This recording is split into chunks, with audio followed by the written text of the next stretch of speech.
Before any words are spoken, before any message appears, attention always shifts first. This is something most people miss because they're watching for action instead of awareness. But awareness is where every return begins. When she's close to coming back, her attention drifts quietly in your direction. Not emotionally at first, not with longing or regret, just awareness. You enter her mental space again without effort or force. This happens because attention is tied to unresolved emotional energy. When something feels unfinished, the mind revisits it naturally. Silence creates that unfinished space, and the longer it remains undisturbed, the stronger the pull becomes. At first, this attention doesn't look obvious. It doesn't demand anything. It doesn't create urgency. It's subtle. A thought that surfaces unexpectedly. A memory that replays without warning. A pause where your absence feels noticeable. She may not even label it as missing you. It simply feels like noticing. And noticing is powerful because it's neutral. There's no resistance to it. Attention also returns before emotion because emotion requires safety. Awareness does not. It can exist without risk. That's why the mind allows attention to drift back before the heart follows. Silence encourages this because there's no emotional pressure to react to, no arguments to justify, no drama to defend against, just space. And space invites observation. When attention returns, perception begins to shift. The mind starts seeing past moments differently, not romantically, but realistically. Emotional stability becomes clearer. Consistency becomes more visible. And what once felt normal starts to feel significant. This is where most people sabotage the process. They sense the shift and rush to act. They reach out, they test, they try to confirm the change. But attention needs space to deepen before it transforms into movement. If you interrupt here, attention retreats. Not because she doesn't care, but because certainty returns. The mind no longer needs to observe, it already knows. Quiet attention thrives on absence. It needs room to breathe. It needs unanswered space. This is also where dignity plays a role. If your absence has been calm and grounded, attention feels safe. There's no emotional threat attached to thinking about you. That safety allows attention to linger.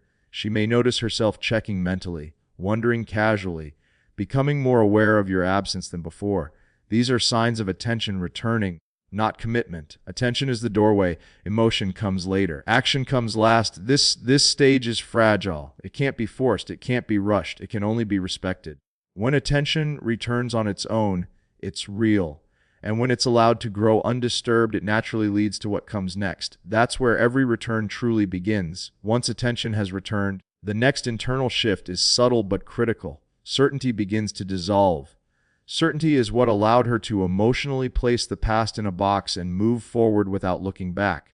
And when that certainty weakens, curiosity takes its place. Curiosity doesn't arrive with emotion. It arrives with questions, quiet ones.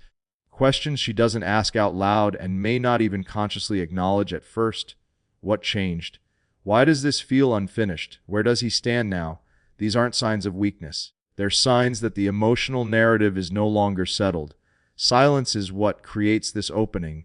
When you don't explain yourself, don't reach out, don't try to correct perceptions, the story remains incomplete, and incomplete stories demand mental attention. Certainty closes doors, curiosity opens them. At first, curiosity feels harmless, almost observational. She's not trying to reconnect. She's trying to understand. And understanding feels safe because it doesn't require vulnerability. This is why silence is so effective here. There's nothing to react to. No emotional pressure, no confrontation, just unanswered space. And that space allows curiosity to stretch without fear. Curiosity also pulls the mind into imagination. Without current information, the brain fills in gaps using memory. It replays moments, revisits dynamics, often focusing on emotional substance rather than conflict. This doesn't mean idealization. It means reassessment. When certainty existed, the past felt fixed. Now it feels open, and openness invites exploration. This is the stage where indirect interest often begins. Subtle awareness of your presence, not through action, but through thought. She becomes more conscious of where you might be emotionally, even if she doesn't intend to act on it. The mistake many people make here is trying to resolve curiosity prematurely. They provide answers that were never asked. They reach out to clarify. They try to regain relevance. But answers collapse curiosity, and curiosity is doing important work. Curiosity isn't about wanting you back yet. It's about reopening emotional consideration. It's the mind saying, I'm not done processing this. and that process needs time. This is also where emotional value begins to re-emerge. When something becomes uncertain, it becomes mentally valuable. Attention follows uncertainty. Silence keeps the question open. It allows curiosity to deepen into reflection. If curiosity fades, it means the emotional bond wasn't strong enough to sustain attention. And that clarity is valuable too. But when curiosity remains, it naturally evolves into comparison, into reflection, into emotional awareness. Certainty told her it was over. Curiosity tells her it might not be. And that shift changes everything. As curiosity settles in, distraction begins to lose its power. What once felt exciting or engaging starts to feel slightly hollow, not dramatically empty, just missing something that's hard to define. This is where emotional comparison quietly takes over. Comparison doesn't happen intentionally. It's the mind's way of evaluating emotional outcomes. When curiosity brings the past back into awareness, the present naturally gets measured against it. New experiences may look good on the surface. New conversations may provide attention. But attention and connection aren't the same thing. And the mind knows the difference even when it can't articulate it. What stands out most during this phase is emotional contrast. How grounded she felt before versus how she feels now. How regulated things felt emotionally. How consistent the connection was. These aren't things people appreciate while they have them. They're felt only in absence. Comparison becomes strongest during moments of vulnerability, stress, fatigue, disappointment. Times when excitement fades and emotional safety becomes important. That's when absence becomes noticeable. This is why silence amplifies value. You're not there to normalize yourself again. You're not present to dilute the memory. The mind holds on to the last emotionally stable version of you. If your withdrawal was calm and respectful, comparison works in your favor. There's no emotional residue clouding the memory, just absence. And absence sharpens perception. This process doesn't mean idealization, it means recalibration. The emotional scale adjusts as new experiences fail to replicate familiar grounding. Over time, patterns form. The mind notices that similar situations feel less fulfilling. Emotional effort feels higher. Connection feels thinner. This is also where people often misinterpret behavior. They assume that because she's active or social, she's moved on. But activity doesn't equal resolution.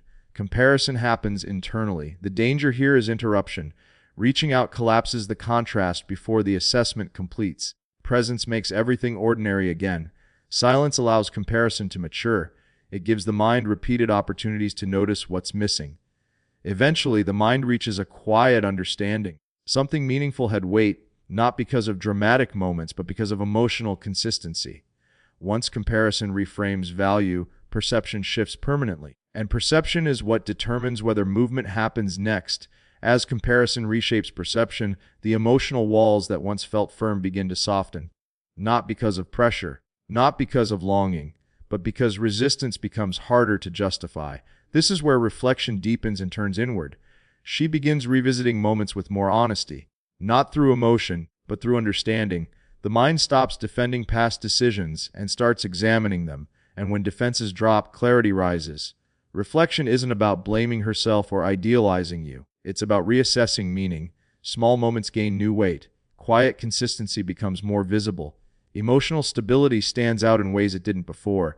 This process usually happens in silence, alone, without an audience, because emotional honesty requires privacy. There's no performance here, no narrative to maintain. As reflection continues, resistance weakens. Resistance exists to protect certainty. But certainty has already faded, and without certainty, resistance loses purpose. This is where emotional openness begins, not outwardly, internally. The mind becomes less rigid, less fixed on conclusions, more receptive to possibility. She may not consciously decide to soften. It happens naturally as the emotional story changes. When something feels unresolved and meaningful, walls lower. Silence supports this phase by removing threat. There's no emotional confrontation, no pressure to respond, no demand to decide, just space. This is also where empathy increases. She starts seeing moments from multiple perspectives, not to excuse, but to understand, and understanding dissolves emotional distance. If you were present during this stage, defenses would reappear, because presence reintroduces emotional risk. Absence allows openness to exist safely. This phase doesn't guarantee action. It prepares the emotional environment for it. Openness is a prerequisite, not a promise. The key mistake people make here is mistaking openness for readiness. They sense the shift and rush in. But openness still needs safety to become movement. Silence preserves that safety. Over time, emotional openness either deepens or stabilizes. If it deepens, the door remains open. If it stabilizes, clarity replaces attachment. Either outcome is progress, because softened resistance means the emotional narrative has changed. And once that happens, what comes next is no longer blocked. As emotional openness settles in, behavior begins to shift in subtle, almost unnoticeable ways. This is where internal change starts looking outward, but without commitment or certainty. Before direct contact ever happens, testing begins. Testing isn't manipulation, it's caution. When emotional walls lower, vulnerability increases, and vulnerability always seeks safety before exposure. She doesn't test because she wants reassurance. She tests because she wants information without risk. Is the emotional environment still safe? Is connection still possible? Has anything changed? These tests are rarely obvious. They don't announce intent. They're low-effort, low-risk signals designed to gather emotional data, because committing emotionally without safety feels dangerous. This is where many people misread signs. They expect clarity, not subtlety. But clarity comes after safety, never before it. Testing allows her to feel without committing, to observe without engaging, to approach without fully stepping forward. Silence plays a critical role here, because silence doesn't punish testing. It doesn't chase it away. It simply allows it to exist without pressure. If your absence has been grounded and consistent, testing feels safer. There's no emotional volatility attached to you, no fear of being pulled into chaos. That safety makes curiosity actionable. Testing can look like increased awareness, quiet monitoring, indirect attention, or subtle reappearance in shared emotional spaces. These aren't accidents, they're emotional feelers. What matters most during this phase is restraint. Overreacting destroys safety. Emotional intensity raises defenses. Calm neutrality keeps the emotional environment open. The goal isn't to interpret or decode every signal. It's to maintain emotional consistency. Testing works only when it's met with stability. This is where many people fail. They treat testing as confirmation and rush forward. But testing isn't commitment, it's preparation. Responding with patience communicates emotional maturity. It says, without words, that you're grounded, not reactive. And that's attractive because it lowers risk. Testing either leads to movement or resolution. If safety increases, testing turns into action. If safety doesn't increase, clarity replaces curiosity. Both outcomes are honest. Silence allows this phase to complete naturally, without manipulation, without force. Testing is the bridge between openness and action, and bridges require stability to be crossed. When testing has done its work, the emotional system reaches a decision point. Not a dramatic one, a quiet one. This is where movement either happens or clarity replaces attachment. Both outcomes matter because both are rooted in truth. If she's close to coming back, movement won't feel rushed. It won't feel emotional, it will feel careful. Because real movement only happens when fear drops below desire, and fear doesn't disappear suddenly. It softens gradually. This is why any return begins cautiously. There's no emotional flooding, no dramatic explanation. Just a small step forward, a message that doesn't say much, a gesture that leaves room to retreat. Because vulnerability still feels risky, even when connection is desired. Your role here is simple but critical. Meet movement with calm, not enthusiasm, not distance. Calm. Calm signals safety. Safety allows movement to continue. If you overwhelm the moment, fear returns. If you withdraw completely, momentum dies. Balance is what keeps the door open. But sometimes movement doesn't happen. And that doesn't mean nothing changed. It means clarity arrived instead. Clarity is the final outcome when emotional process is complete without alignment. It's not loss, it's resolution. Silence creates clarity because it removes emotional distortion. There's no chasing, no pressure, no forced outcomes, just truth. This is the part most people avoid accepting. Silence is not about getting someone back. It's about restoring self-respect and emotional balance. When you stop reacting, you stop negotiating your value, and that changes you permanently. If reconnection happens, it comes from mutual clarity, not fear, not loneliness, not habit. And if it doesn't, you move forward without emotional residue, stronger, grounded, free. Either way, silence does its job, and that's the quiet power of restraint.